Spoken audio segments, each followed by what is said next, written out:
Hey squad, welcome back.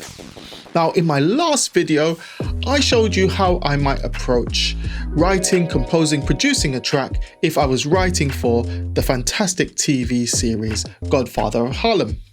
I really enjoyed that project and I want to do something similar today.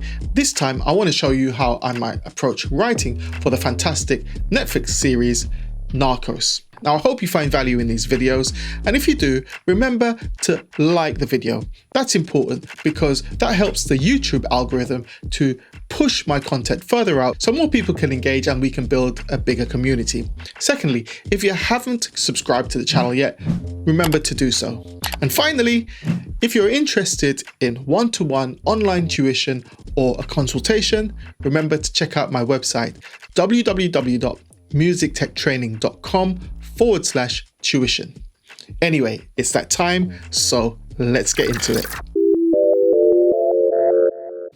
Okay, so we're back in Logic Pro X, as you can see, and the first instrument I'm going to use is going to be a guitar sound. Now, unlike my previous videos where I've picked up the guitar and picked up my bass, this entire production is going to be using virtual instruments. And I'm going to show you how you can come up with some great authentic sounding tracks by using virtual instruments. And the first one we're going to use here comes as part of the Native Instruments Contact sound pack, and it's the jazz guitar, which is in the Contact factory library. And now the whole production is going to be based around this really simple progression, which goes like this.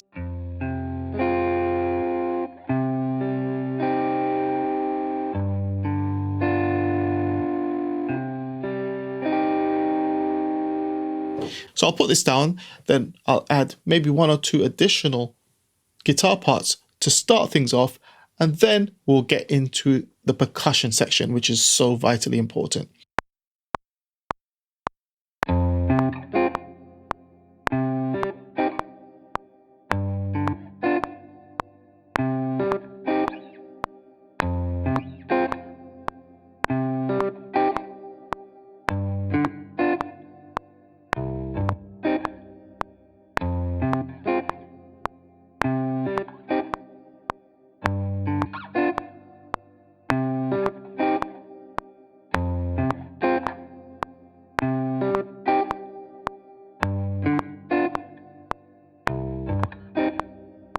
I'm going to switch on the stereo delay, which adds a nice bit of movement to the actual guitar part, a bit of bounce. So let's switch that on.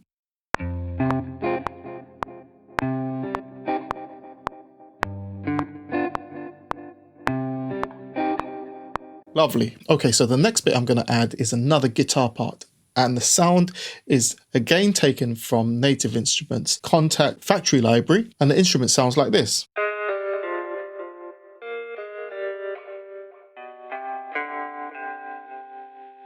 It's the same jazz guitar with some slight tweaks to the tone, so it sounds a bit different to the chords that were played earlier. Anyway, let's put this down real quick and then we'll move to the next section.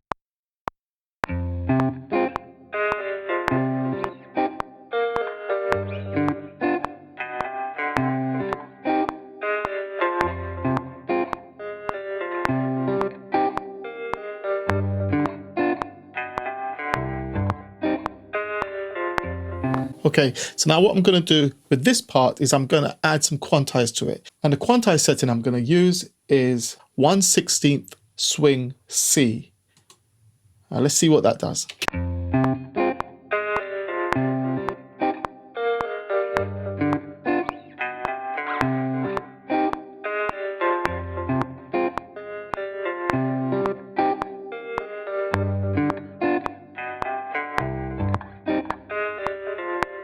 So there are a couple notes I need to go in and fix, but this 1/16 swing C is going to be the quantize setting I'm going to use throughout the whole of this production. And it's going to give in just enough swing to make this thing bounce. Okay, let's move on. Okay, so I've added two additional guitar parts, again using sounds from the Native Instruments Complete Guitar Library. And these two additional parts are sort of supporting sections to go along with what's already there. And it's the two yellow regions we're looking at right here. So let's just play these back for you before we move on. Now this first one here simulates a downstroke of a guitar chord. So I'm rolling the chords on the keyboard.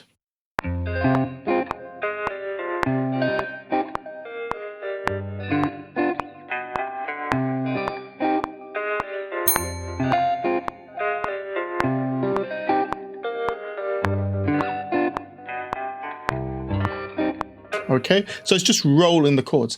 Now the second one, which I'll play without the first one, have a listen.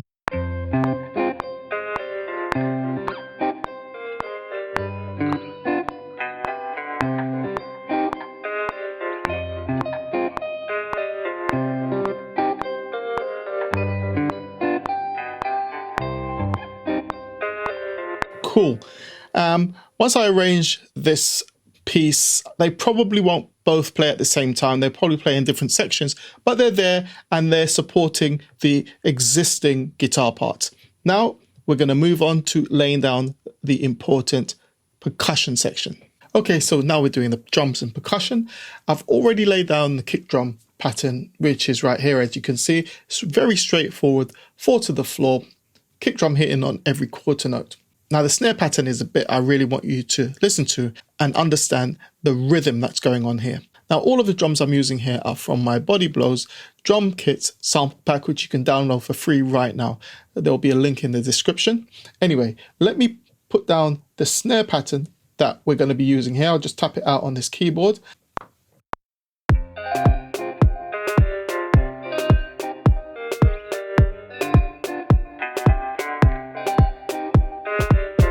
Cool. Now, once again, we're going to be using the Quantized 1/16 swing C. So let's have a listen to that.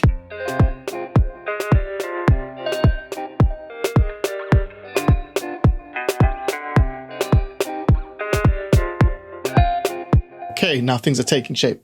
Okay, so the hi-hats are going to follow the snare pattern pretty closely, but I'm going to use the stereo delay plugin to actually help add to the groove. So the actual hi-hat pattern goes like this.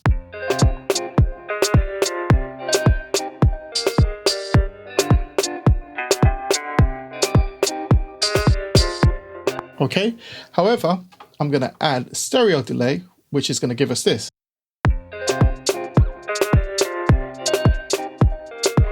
Okay, so let me put that down. Of course, it's going to need quantizing to make sure it's on point, and we'll move on to the next section.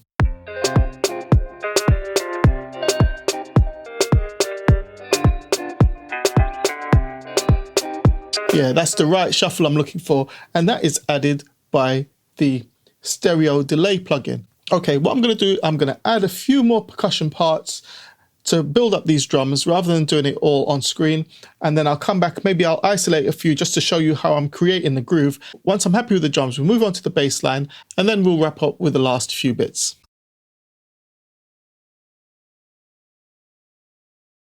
Okay, so I've laid down the additional percussion sections that are going to add to this groove, and I'm going to play them back to you as a group without the original bits that were down, so you can get an idea as to what they're adding to the overall picture. Now, the sounds I've chosen and the rhythmic patterns that I've introduced will be very reflective of the cultural diversity of South America. There's a lot of sort of African sounding instruments and vibes in here, which we'll add to later on. So hopefully it doesn't pull away too much from the central mission, which is to create a piece which works in the Narcos TV show. So hopefully as I build up the picture, things will still fall in line with that mission. So let's play this back.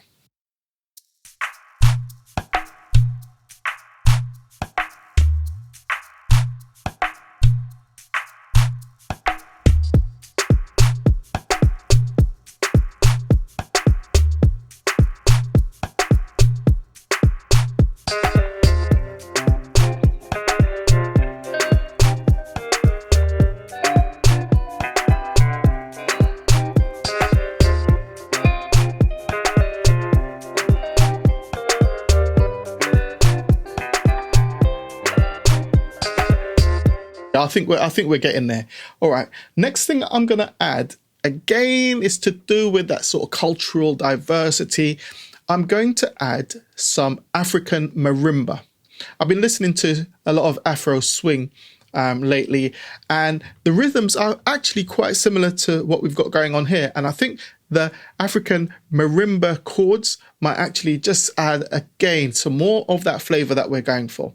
Okay, so I'm going to work something out, and then we'll put that down, and then we'll move on.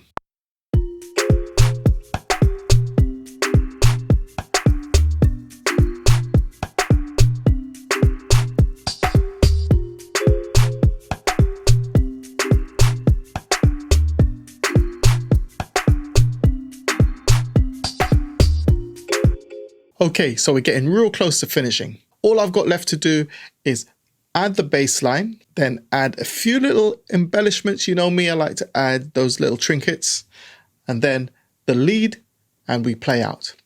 For the bass line, however, I'm going to be using two instruments. I'm going to use an electric bass sound played on the keyboard today. You know, I love to pick up my bass and jam with my bass, but today we're going to do it from the keyboard, and we're going to be using the fantastic Ample Audio Bass P2 Lite, an absolutely free virtual electric bass plugin. And the second bass sound I'm going to use is a synth bass. Anyway, let's get these bass parts down, and then we'll move on to the last couple of bits, and we're out.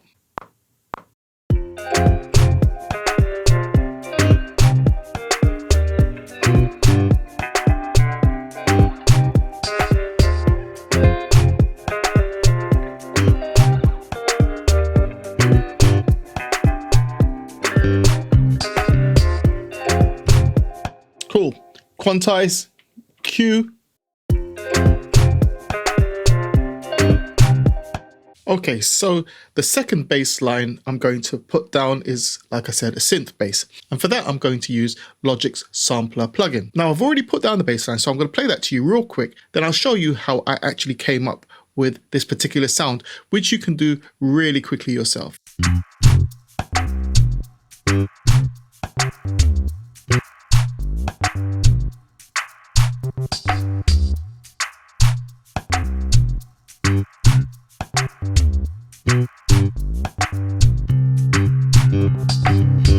You'll notice that for these two bass parts to work, they are playing at alternate intervals, okay? Also, over here, we've got the sampler plugin. We've also got a couple of things on the channel strip. So I'm going to turn off the Logic distortion as well as the saturation plugin. And I'm just going to solo the part itself. So although the part is actually playing, there aren't enough harmonics there to actually allow it to cut through in the mix. So by adding some distortion and some saturation, we're actually now getting the bass line to actually cut through. And really quickly, let me show you how this is done in the sampler. So I've opened up the sampler plugin, and as you can see right here, if I come to zone, no samples have actually been loaded. And that's because whenever you open up the Logic sampler, the default sound is a sine wave tone. So at the top here, what I've done is if we click on details, the glide setting is 148 milliseconds, which allows us to glide like so. The other thing I've done as well, I've switched from poly mode to legato, and I've set the unison option to 8 voices. And that actually thickens the tone of the sine wave. Another thing I tend to do is set a random detuning to plus or minus 3 cents. Okay, so in the interest of keeping the length of the video down, I've gone ahead and I've arranged the whole production. I've added a few little embellishments as well, as I usually do. And the final thing I'm going to add is my melody. And that melody today is going to be a guitar melody, but again played on the keyboard. Once again, I'm using the Native Instruments guitar plugin for this. Now, while I was working out the melody, I felt that the overall track could be increased in pitch, maybe by 1 semitone, which I've done already. So I'm going to play you the melody itself that I've come up with, and it sounds like this.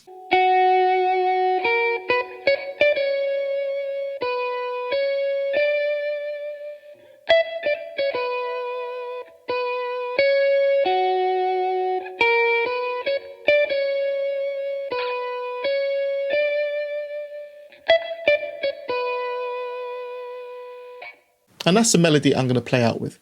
As always, if you found value in my content, remember to like the video. It really helps my content get further out. Also, if you haven't subscribed to the channel yet, do so. But be sure that I'll be back with more, producing in color. Until next time, I'm Deuce. Peace.